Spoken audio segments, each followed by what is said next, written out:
A wild Yo, Steve sir. appears.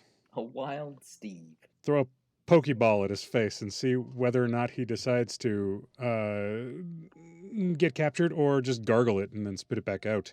He used Splash. He used Splash. That's a very apt response to that joke. Nicely done, sir. He uses Splash. Welcome to the Save vs. Poison podcast, the podcast dedicated to gaming, general geekery, and enduring sobriety in an ever-maddening society, with your host, Will, and two guys that probably live under his stairs. If you're an addict, know an addict, or are just interested in exploring the outer mysteries of geekery, you're in the right place. Without further ado, let's get to the show. Welcome back to the show, everybody. It's an exciting evening for this post-July 4th show. We gave all the hosts the night off on July 4th so that they can watch a whole bunch of things go explode in the sky.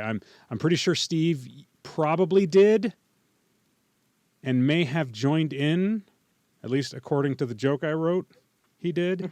And then Tiki will not be joining us tonight. He exploded. He was like, you know what? It's time to Wile E. Coyote. He held on to that firework a little too long. Just a little too long. But he did it for science, and we're proud of him.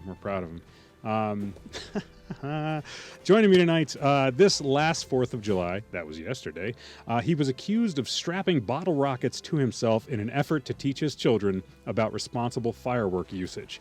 It worked, and now his kids call him Mr. Crispy Wrists. He's my friend Steve. Hey, Steve.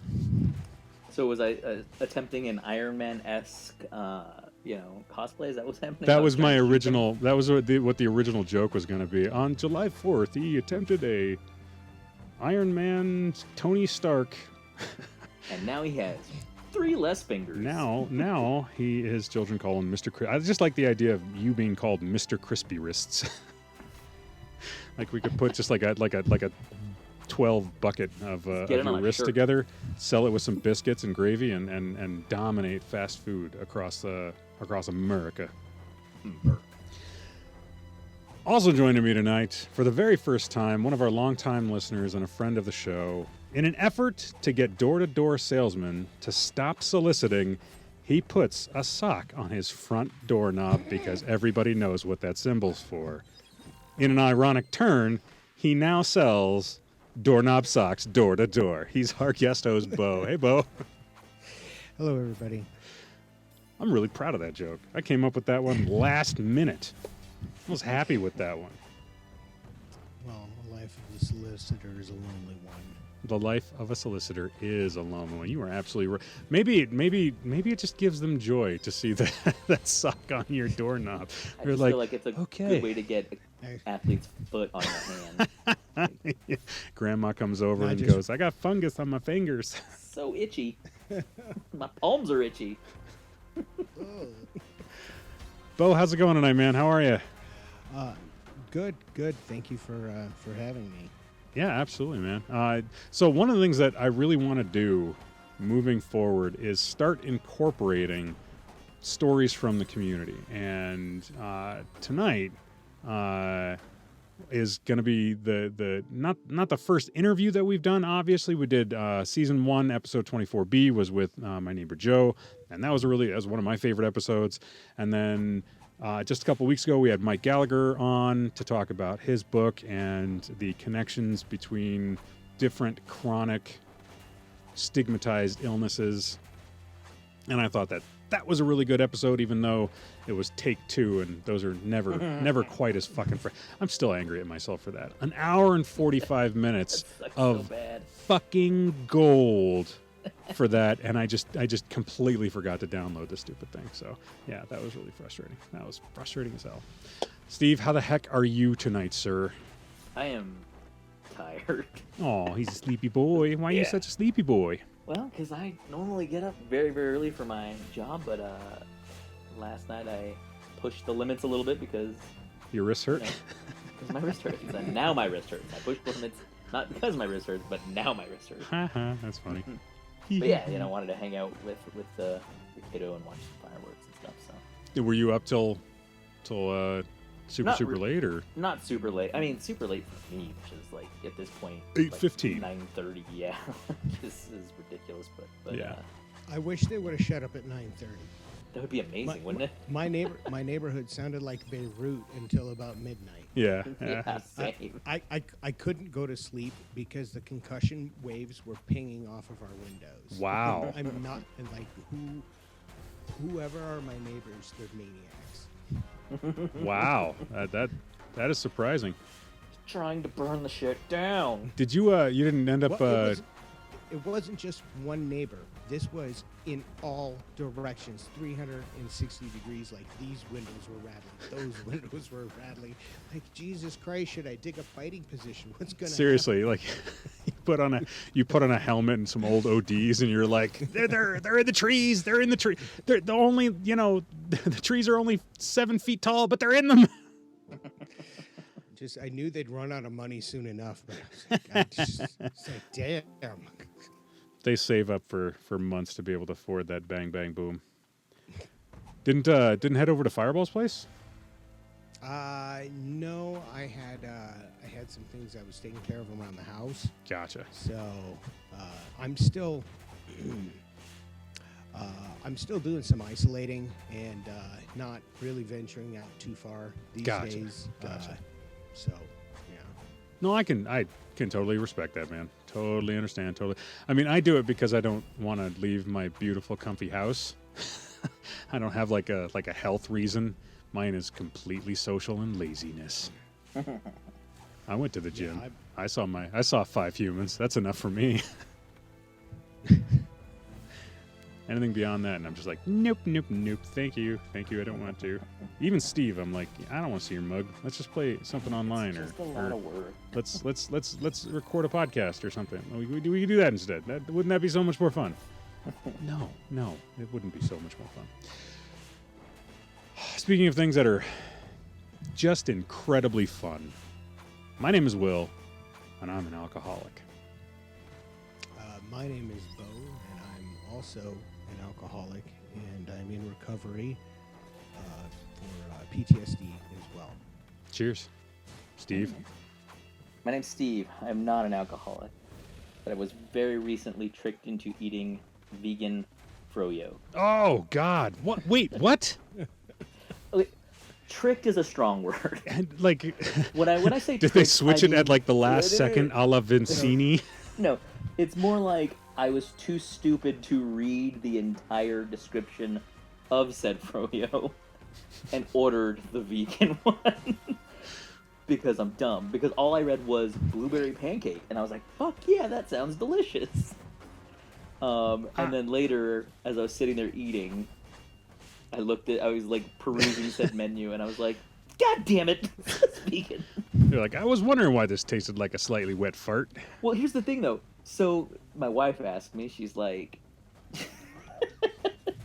she goes, well, couldn't you tell the difference? I was like, I don't eat frozen yogurt nearly enough to like be like, this is frozen yogurt for sure, or to be like, there's something off about this. It just tastes like ice cream that somebody has been crying over. I just really wanted ice cream, so it all tasted a little off. Yeah. Froyo is just ice cream's lie. It's just a lie. It's like saying sweet potato fries. Like, I know what you're trying to do. I know you're trying to Yeah, make sweet potato crack sucks. healthy. Stop trying to make crack healthy. All right, there's no such thing as diet crack. Just give me the regular crack. I'll be What was it happy. that the Good Place said? It's leave it to humans to take something and make it slightly worse. Yeah, slightly worse. Yeah. I remember the last time I went to a Froyo place. We all went to the Froyo place. Everybody got something, and then I was like, all right, so I brought you to the Froyo place. To apologize for bringing you to the Froyo place, I will pay for the Froyo. So my son is obsessed with it. That's the and he's obsessed with it because it's the place near us is the one where you get to put all the toppings on, and he loves that. Sure. Because everything ends up on this particular cup of frozen. Because it's just candy with a light like Exactly. spackling of Froyo underneath it. Yeah, no, I get it. But I don't eat it very often. And, It's like- so It's like Frozen Yogurt took the Mongolian barbecue model and said, "How can we make this sad? How can we make this really, really sad?" And I was like, how can I make it even more sad? By No fooling offense your- if you're a vegan out there. I'm very proud of you. You're better than me. As long as Good you for don't you. tell me about it, I'm proud of you. I Okay, just- that's like the only part of it that I'm proud of you. I just don't like being tricked into eating it. Again, less tricked, more my own fault. It's like one of my favorite stories about Michael Gallagher was, one, I didn't know that he was Harvard trained. Two, I didn't know that he was vegetarian. I didn't learn those things for a really long time. Do you know how that makes him a fucking unicorn in my world? All right, I want to chop off that horn and mount it on my wall. I mean, I don't think he'd like that. No, he wouldn't like that. Leave He'd probably Gallagher's like- horn he's alone. Probably rather attached to his horn. Leave Gallagher's horn alone. You're right. My bad. You know, there's a lot of horn talk here. There's a lot of horn talk. You can have too much horn talk. You're absolutely right, Bo. Something horny. Yeah. So I think it's a Letterkenny reference. Am I on there? Yes. Yeah, You yeah. are. Yeah. Have you watched Shoresy? Yeah, I plowed through that in one sitting. Oh my God, it's so good. It's so good. It hit like every single one of like my emotional, like my sports emotional needs. It hit all of that. When he's crying during the anthem, just When he's crying during the anthem, when he sees the Captain C on the sweater and he grabs Sanguinette's arm and he's crying. Oh my God, yes. I was like, this is so good. And then like all of the chirping and the inappropriate humor. Fuck me, that was good. Yeah, it was. God, that was a good show. I can't wait for A season lot 2. of heart too. Oh, A lot tons. of heart in it. Tons of it. It was like watching like an adult version of Mighty Ducks. Yes. And that just tickles every one of my fancies. And especially since the Avs won the cup, like I'm having just a very hockey centric time of my life. I want to go play again. I remember hearing the stories of Fireball and Muppet in the riots during when they won the First cup, yeah. Fireball said they took a bus down so they could get in the riots. Oh my God. And they you got to talk to him about it. He said they were high five, drinking beers, and it was like, yeah, see that's that kind of behavior right there, gentlemen. That's what's going to happen. Yep. That's funny. So. That's friggin' funny. So, back to that wasn't fuck, that was a good psyop because I joined in on it and I wanted to So did engage he. with it. He went at a total He got different you, route dude. too. Bo, he got you, man. Yeah. He got you. It happened. Hey, listen, I say a lot of crazy shit. We look forward to it. We do. So, yeah, back to the sobriety check-in. I don't have anything pressing as far as cravings go. I do have a story that we're going to save for next week. And just a little heads up to anybody listening. The next week's topic of conversation is going to be about what you do when your private space, your home, home base, when that is when a source of temptation, of consistent temptation, is in that space, and some of the things that you can do about it. But yeah, I don't want to go into too much with it. But this will be just a topic. Next week's will be a topic that I think will be a little bit more practical than just kind of the sort of more broad strokes of stuff that we talk about on the regular here on the show. But yeah, it was good. It was a good week in Soberville for the most part. We did go to the Avs parade downtown last week for the Stanley Cup, so I got to take some really great photographs of the Stanley Cup. That was a lot of fun. The kids were there, and while they were squirrely for the most part, they were excited to see the Cup. We were down there for about 5 hours, and it's downtown Denver, which is a pretty liberal city, and it was a lot of people drinking and a lot of people smoking weed. And I'm just not a big weed guy. We've talked about that a bunch of times on the show, where because of how weed interacts with the brain, and the fact that I don't like trying to chase rabbits in terms of like chase thought rabbits. I don't like doing that. I don't like it when the thought rabbit gets out of my grasp and goes down the path a little ways, and I'm trying to catch up to it so I can finish a fucking thought. Not a big fan of that.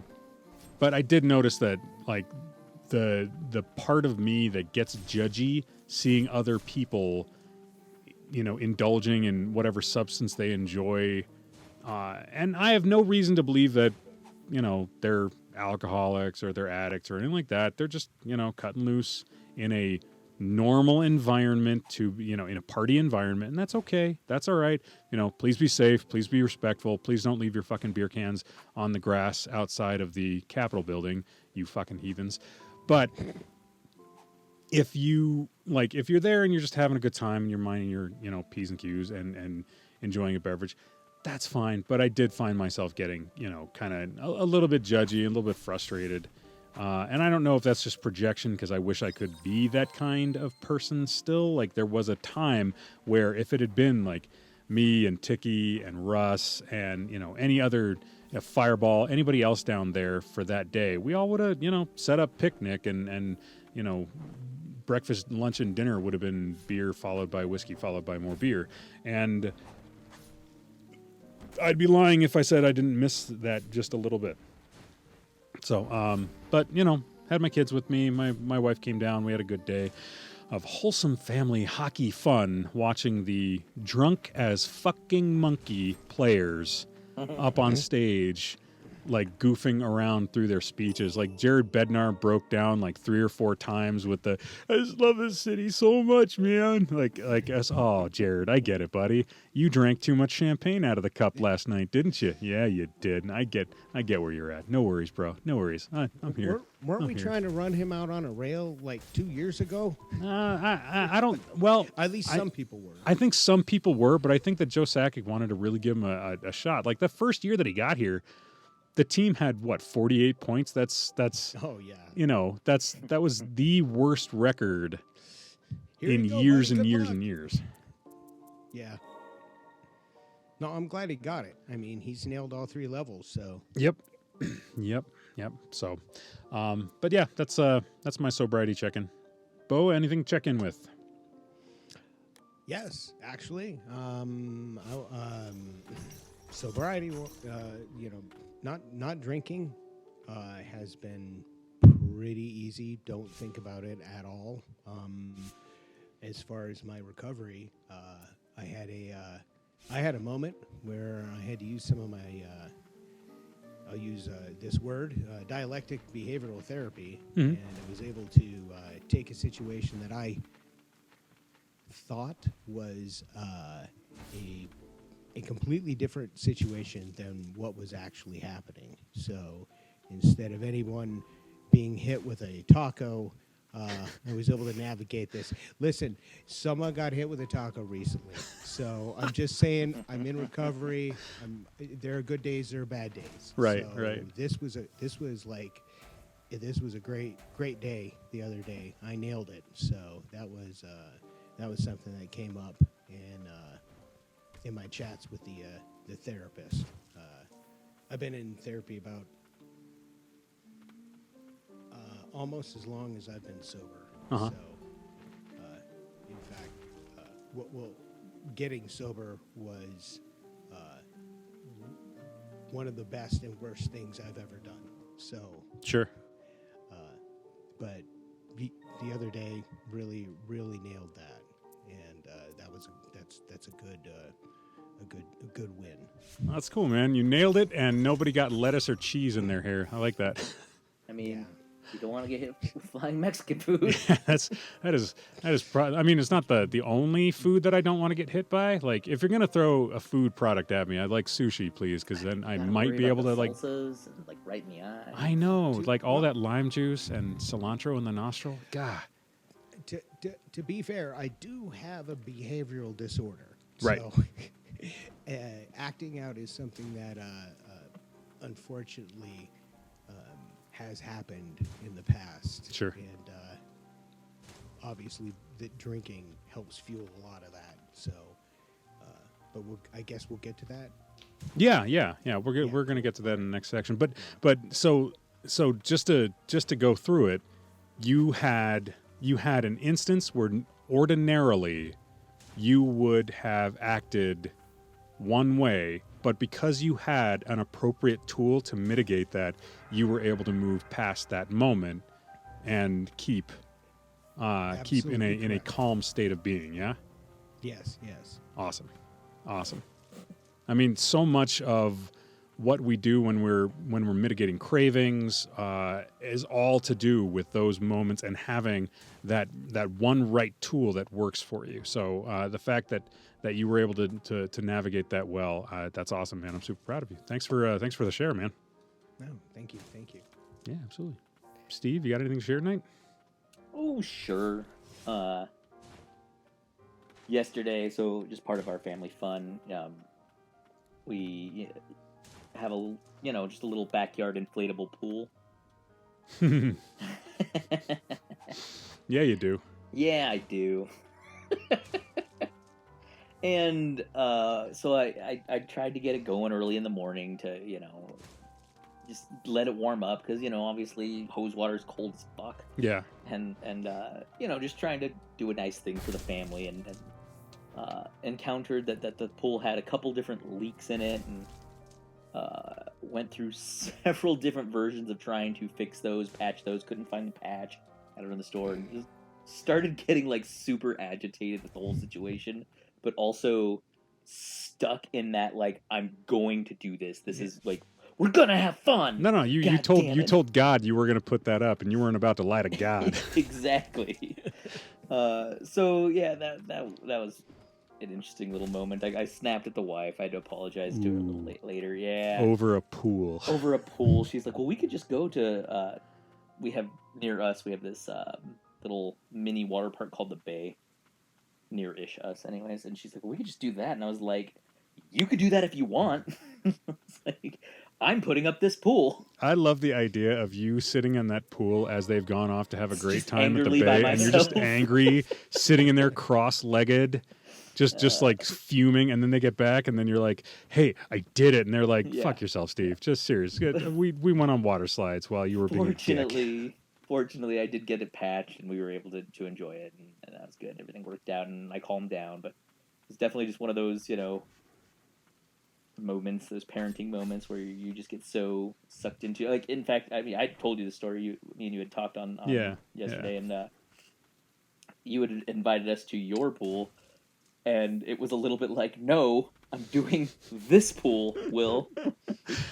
This is going to happen. I wasn't actually going to let you into the pool, Steve. I mean, like, you if just you'd wanted shown to up, I'd have been all the way like, down. why did you quit on your own pool, Steve? Yeah, What's exactly. wrong with you?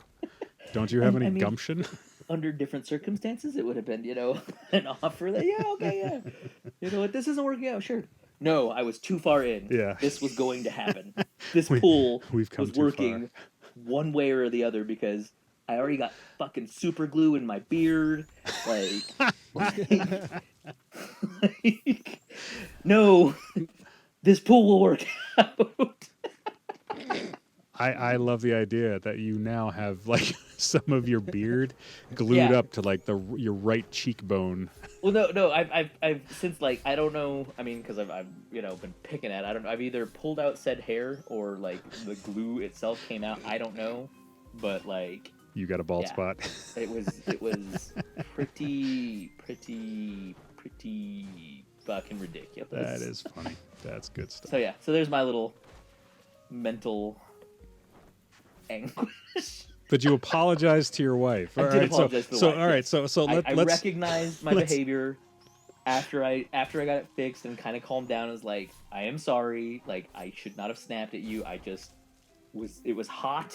It was so hot.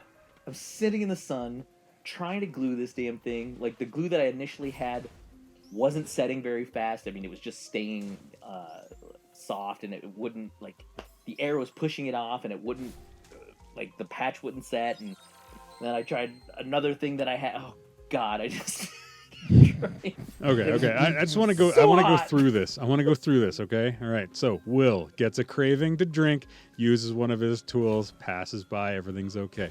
Bo Yeah. has a behavioral issue, uses one of his tools, passes him by, everything's okay. Steve can't put up a pool and snaps at his wife. I just want to encapsulate all of this right now. Great job. Yeah, pretty much. Yeah, I had no tools. Given honestly, I probably would have been fine if it wasn't so fucking hot outside. Of course, if it That's funny. wasn't so hot outside, I wouldn't be trying to put up a pool. That's true. That's true. Well, thank you so very much for Yeah, the share, there's that. Steve. I'm That's glad that you apologized to your wife. Yes. And that you have the emotional intelligence to know that you done Oh, did wrong. 100%, yes. So tonight's show, the reason that Bo is on is he has done something that so few members of our audience have done. And if you are a member of our audience, one of our favorite things is when we get some feedback or questions, or like one of Steve's favorite bits on the show was literally the corrections show, where we go through like the top 5 things that people told us were wrong, and then we like addressed each one on the show. It was one of Steve's favorite Yeah, things. that was great. If you have the inclination, please reach out to us. We're on Facebook, we're on Twitter, we're on Twitch, we're on YouTube, we're all over. Yes, we're actually on YouTube. This episode right now, here, I will probably be doing something funny on camera, or stupid on camera, funny and stupid on camera, to let you guys know that yes, the YouTube editing, the podcast, all coming together. Oh, we're on so many different things. But Bo asked me a question.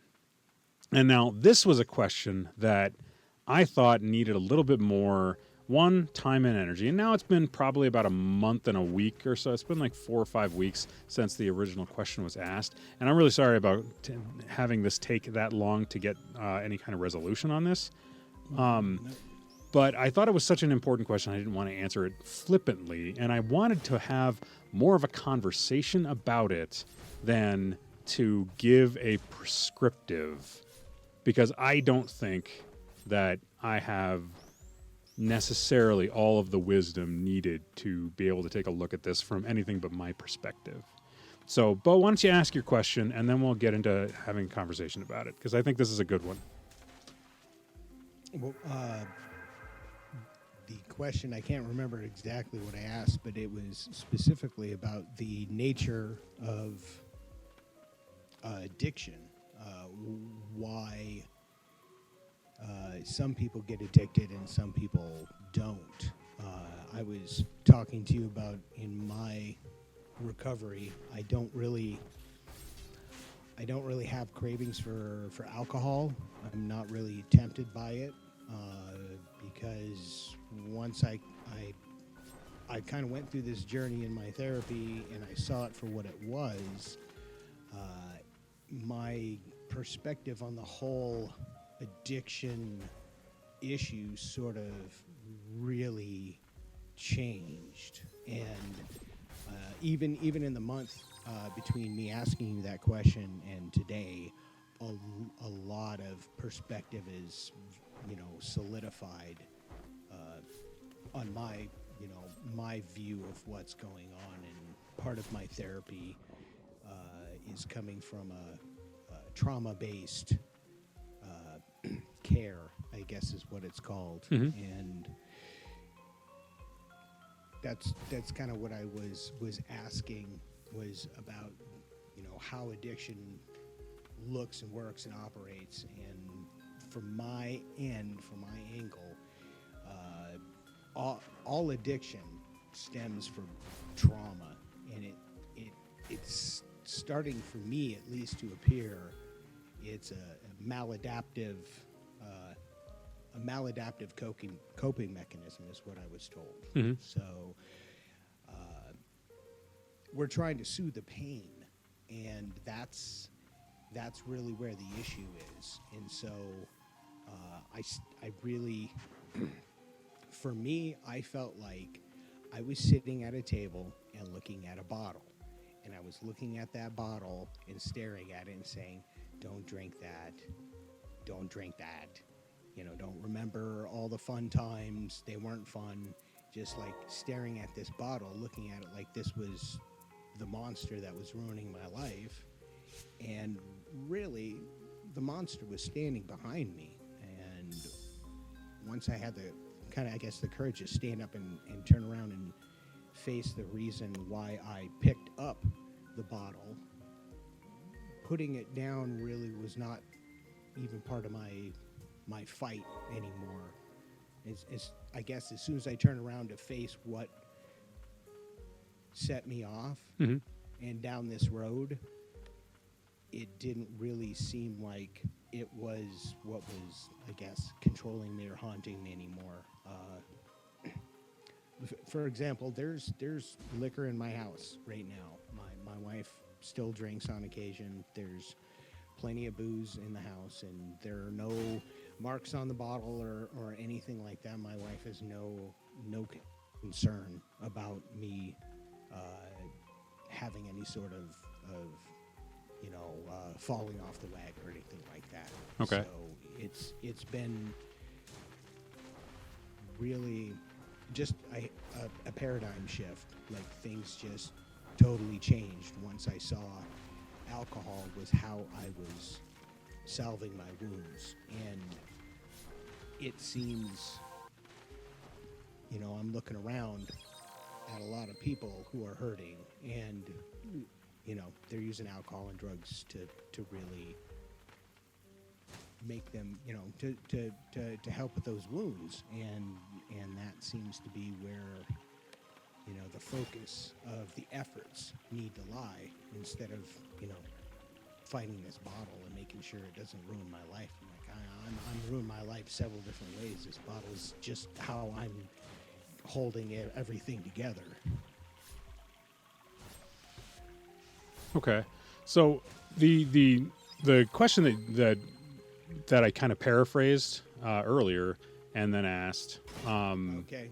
that I was basically, you had suffered trauma, and Yes. you are currently in being treated for that trauma, and that's awesome. I'm really Yeah. very pleased to hear that.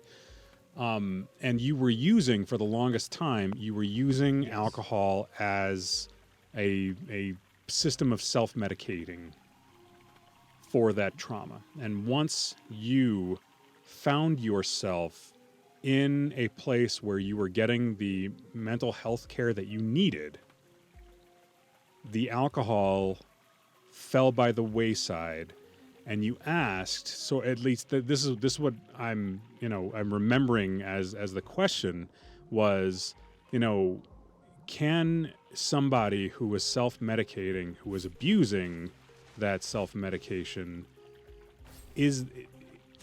where does the term addict fit into this dynamic? Because the way that it seemed that you were talking about it was, I have all of these deep-seated problems. I was using alcohol to mitigate those deep-seated problems. I'm now using appropriate tools. I'm not drinking at the same time as I'm using those tools. All of my thought and need for the alcohol has fallen by the wayside. Am I an addict? That was kind of what it felt like when you asked that question. Yeah, I yes, that's like, where is that? I guess that what was I addicted to? Was I addicted to the alcohol, or was I addicted to not feeling like I was going to die, or any number of other problems? Sure. So, and can you really be addicted to not feeling bad? Obviously, it's like I said, it's a maladaptive behavior. Right. It's something that I shouldn't be doing, but I am doing, but it's making me feel. I don't know. It's really crazy when I like sit down and try and parse through it, because I've known several people who also have various addictions: alcohol, my son has a problem with opioids, Mhm. and it's it just, for me, every time I look at the problem, I'm like, it's why they picked up the bottle. It's why they started taking the drugs. That's the issue. Sure. I mean, so obviously with opioids and things like that, there's physical addictions, and with alcohol too. Yeah. Because it's such a blast of GABA and everything else. But once you're clean, I mean, I still crave soothing myself, but now I'm using things that aren't. Yeah, I'm still addicted to not feeling bad. Right? Sure. So I don't really know where I was. I still don't know what question I'm trying to wrestle with. Gotcha. Because I have a lot of other questions, but I was really just curious. Like, people with alcohol problems don't get better around the alcohol; they just get better, right? But a lot of the books I'm reading out there, after about 2 years of sobriety, there's really, the advice is just don't keep not drinking. Like long-term sobriety usually turns into some sort of inward lens and figuring out. I mean, at least that's where I've seen a lot of other people that I've known with these issues go. Mm-hmm. So, I don't know. I don't know even if any of that makes sense, but I'm just confused as to why this isn't dominating my life anymore, because it was always there, always present. Like I was saying earlier, it's party time. Let's get on the bus and go. Yeah. And now, like I was worried about, like Tiki said, I'm not going to be fun anymore. Sure. I'm still plenty of fun. Yeah. I mean, I'm in a band. I hang out in bars with people who are drinking. I make money from drunks occasionally. So I'm like, I'm not morally opposed to this. It was a big part of my life, and it kind of still is. So I don't know. I don't know where I'm going with this, and you just keep letting me ramble. So Well, I don't want to cut you off midstream. If you've got something insightful that you want to share or to ask, then certainly I don't want to get in the way of that. So, when you asked me the question, I had a couple of thoughts, and the big ones were, and your thought on, after 2 years, the advice for people that are sober is just keep being sober. I think that the groundwork for why we want to stay sober, that's laid in those first couple of months, finding, reasons to be sober, finding all the reasons why being on whatever substance that we're on doesn't do anything to help whatever situations that they might be patching over or allowing you to ignore. I think all that groundwork, I think that's all still there. So the keep being sober for all of that groundwork is kind of the implication of that. When you so I guess I have a question for you. Is what would you want to be able to say to yourself about how you feel about alcohol now? Like, do you want to be able to drink in moderation? Do you want to? Are you comfortable and happy not drinking at all ever again? What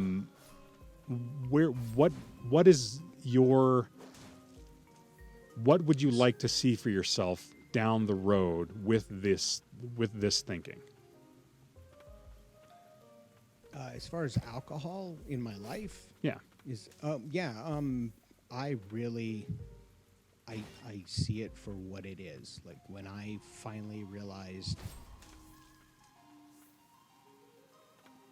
I'm spending my time farting around with drinking and not drinking and being drunk and everything else. Mhm. And everybody loves a bottom story. Here's mine. Here's what broke the camel's back. Mhm.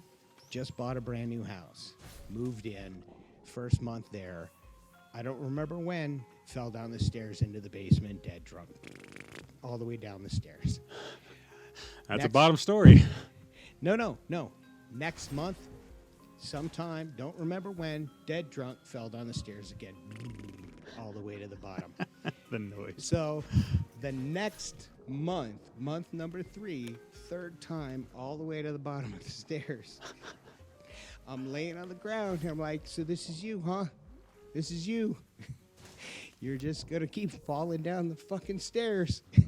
So that was like, obviously something's wrong. Right.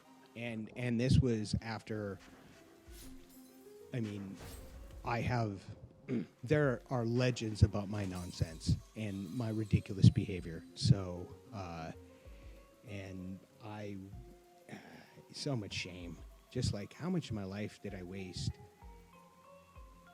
pouring my efforts into not facing what was really the problem? And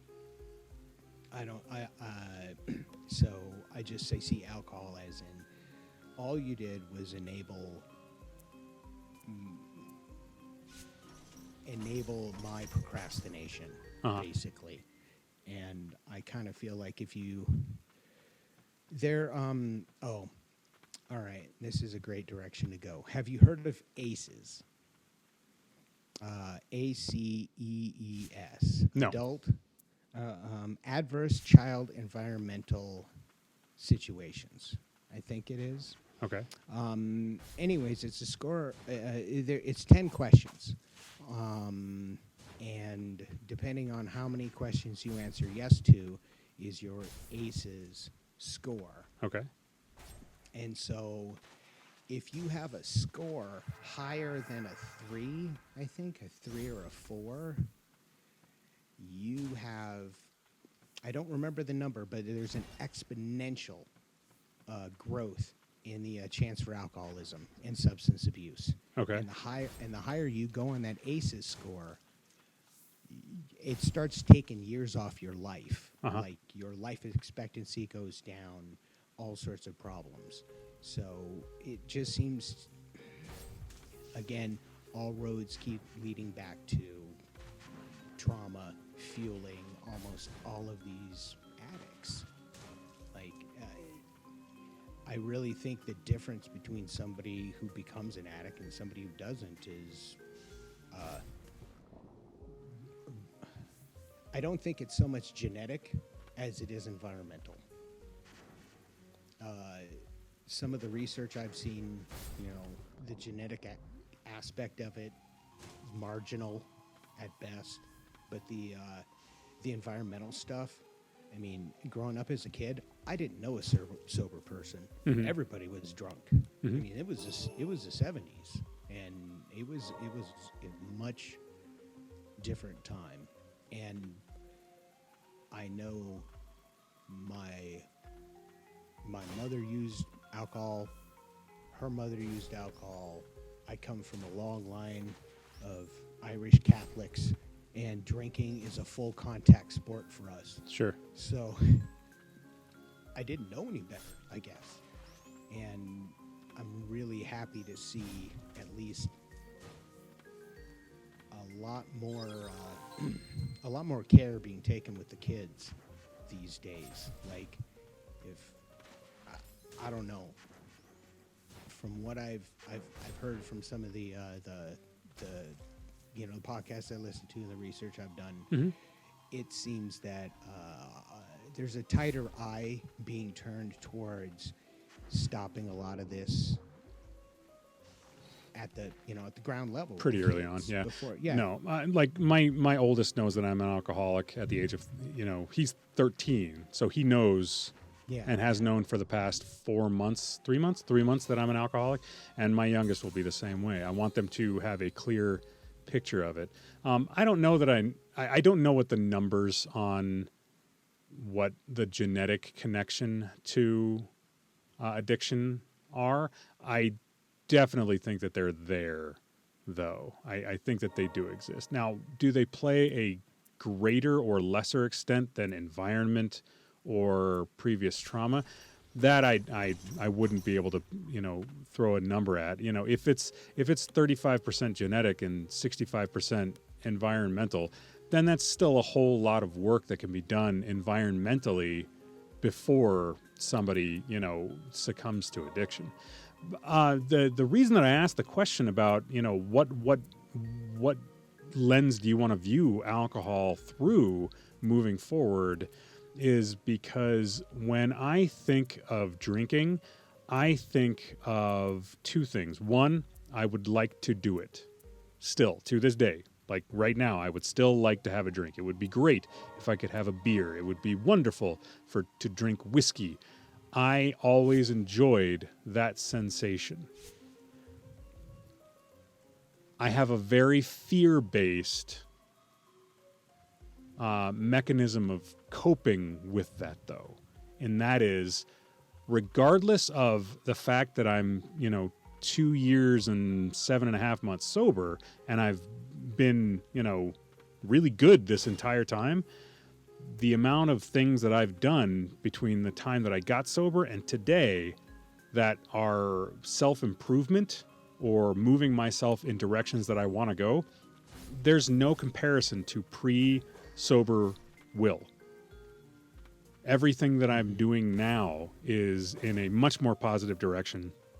I'm doing things for better reasons. I'm in the best shape that I've ever been. Like I have so many good things moving forward that I stand to lose because of the way that I know I am when I overindulge on a regular basis on alcohol. That the idea of even one time, the thought of losing my wife, who is my best friend and who I love with all my heart, the thought of losing access to my children, the thought that I was suicidal towards the end of my active portion of alcoholism, like all of these things they're fear-based and I recognize them, but I think that that's a healthy fear to potentially go back to that. So every single time I'm confronted with would it be worth it to go back to drinking? Like, would it have really been worth it to go to the Avalanche parade, take a hit from, a stoner that was there and then slug a beer? I don't see how that could ever be something that's going to be worthwhile if it means even a minuscule percentage chance of me losing what I've gained in the last 2.5 years. There's just no way. No doubt. Yeah. So, when you asked me that question, you framed it in terms of the self-medicating being disconnected from the idea of addiction. And because I have the overarching thought that every single person that suffers from substance abuse in a different way that has common threads all throughout it, I'm not going to prescribe for you that the way that I do things is the right way for you to do them too. Yeah. That was why I wanted to ask the question was, what do you want your relationship with alcohol to be? Do you want to get back to it? Because if I said this kind of thing to myself, my immediate thought would be, he's just trying to figure out, his inner addict is just trying to figure out a way to get back to the bottle. Yeah. No, I'm alcohol has ruined my life. But it certainly was not helping. So I definitely, my relationship with it is finished. Okay. I'm not interested in ever being drunk again. Just physiologically, a lot of the brain chemistry and the science behind it.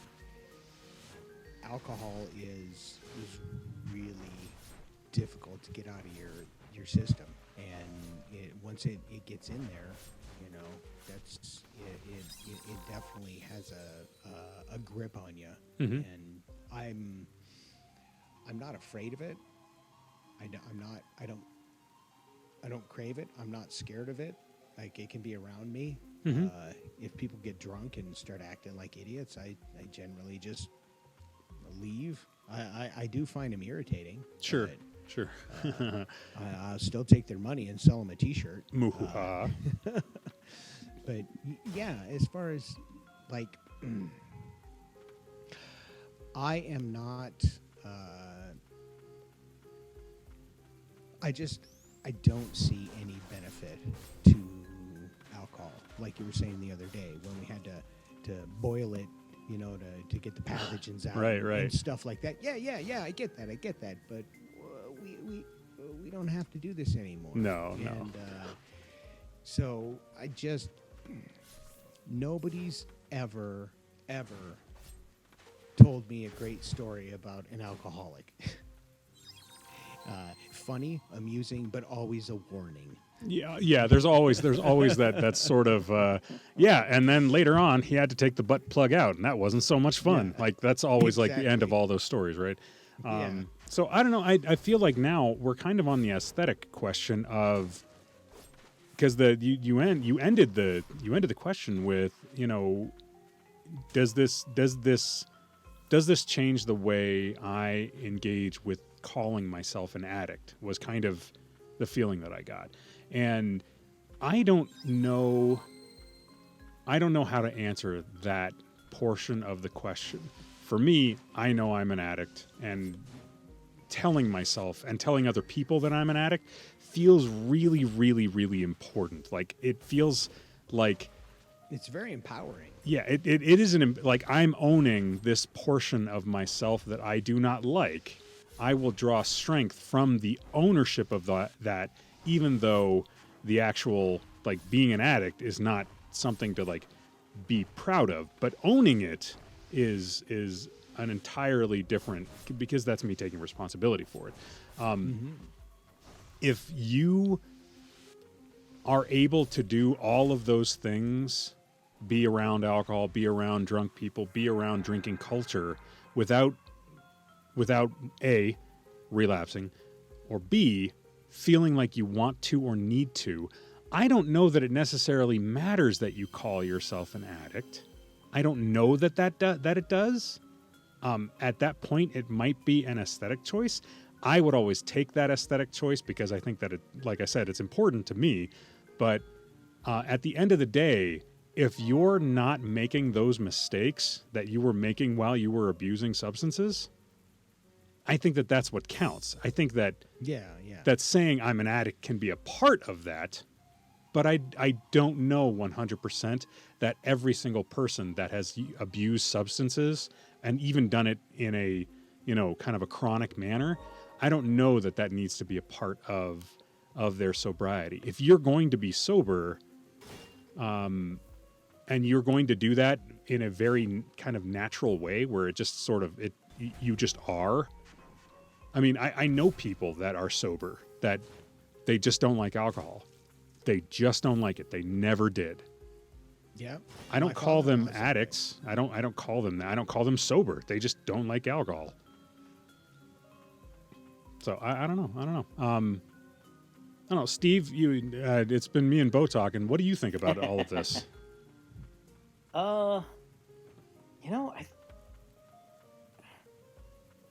You guys, I mean, you kind of hit it, right? Like, in the end, you don't know, right? You don't. Is it aesthetic? Does it matter? Yeah, man, I don't know either. Like, Gotcha. I don't know that I have a good answer for any of this. I know that's not what you were looking for, but yeah, No, that's it fine. certainly feels like it certainly feels like, from the outside anyways, that it is somewhat important to I mean, that label does seem important in the sense of, like, keeping you accountable, right? Right. But in the end, yeah, if you don't really need it, then I guess more power to you. Well, do we consider Do we consider the ownership of your alcoholism just another tool in your toolbox of keeping yourself sober in a state of sobriety? Yeah, exactly. I would think the answer is yes, but again, I don't know. As someone who does not have that particular problem, I'm not sure that I can answer that. Well, I mean, you're absolutely correct. It just might be semantics at this point. Just how far down are we drilling? Yeah. So, yeah. But again, I'm up to my neck in a lot of therapy, so I'm digging it in a lot deeper than I need to be at times. But you know, kind of almost speaking to what Will said there, you know, as far as the tools that he uses, is this just your set of tools? Yeah. You know, Yeah, is yeah. what really what Well, it comes across to me as is like this for you. Focusing on the root of the problem, the hurt, is what keeps you from going down those roads. And you know, vice versa for Will, sounds like, you know, for him, it's the focusing on those consequences that keeps him from going down those roads. And so, if those are the tools that anyone needs, then to stay sober, which is kind of the point of this whole thing that we're doing here. Yeah. Then yeah, I mean, how many times have we said we don't necessarily agree with the specific 12 steps or AA, but if that's what works for you, then you use that tool. Yeah. Yeah. And that just sounds like, honestly, what we're talking about here is just these are different tools, different mechanisms, and yeah, if focusing, if figuring out that the root of the problem was the problem, then and that's what works, then yeah, go with that. And the more tools you have, the more situations I guess you're prepared for. Absolutely. And I guess for me, knowing where my weaknesses are and having a laundry list of tools to like access, I don't know. It feels like for me this chapter is closed and another one's open. Like this is the second half of the big game. Mm-hmm. And everything that happened in the first half was, well, I'm not gonna lie, it looked bad. It looked bad, but we'll see what happens. They had in us the in the second first half. Well, exactly. Like you gotta imagine though that like if the game and the tools are mismatched, like you show up to a football game in hockey gear and you don't know the rules to the football stuff, you have to learn those rules. And that's kind of how I feel a little bit, you know, moving through sobriety is well, I was tuned for one sport and now I'm having to learn another sport. And every single thing that I do in the second sport is moving me down the path of my life. Yes, sports analogizing. I'm good with it. Is moving me down, you know, the path to the goal line of you know, a happier, healthier, better engaged life. You know, and it took trying to force, you know, going 5-hole on a goalie that didn't exist. Before I decided that, you know, I was going to run the play that the quarterback told me to. How fucking muddled was that? I followed it. Thanks, man. I appreciate that. You might have went across the goal line there in your skates, but Yeah. I was in the crease. All right. Well, do you have anything else that you'd like to share tonight, Bo? No, I just hope I didn't screw up your podcast. No, man, this was great. We had a good solid, you know, hour plus of content. I'm pretty freaking pleased right now, man. But yeah, we're getting on to about the 8:30 hour, which means that as usual on the Save versus Poison podcast, we'd like to shout out to the mutual support groups that we hope you turn to in your time of need.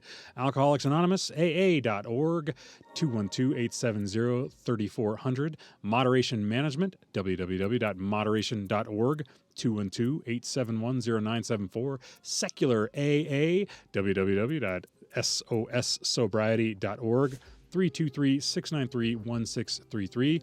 Smart Recovery, smartrecovery.org, 440-951-5357. Women for Sobriety, womenforsobriety.org, 215-536-8026. And for friends and family that are needing a little assistance in a group type setting, there's Al-Anon family groups. They can be reached at www.al-anon.alateen.org or 1-888-425-2666.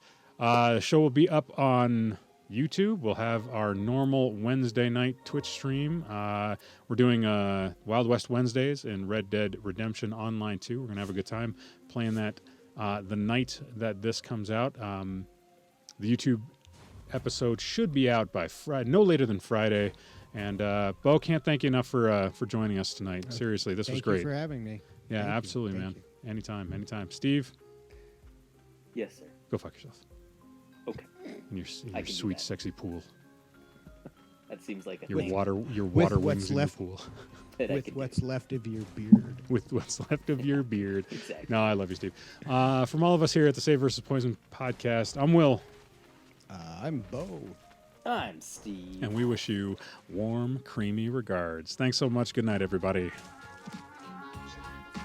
You've just listened to another episode of the Save vs. Poison podcast.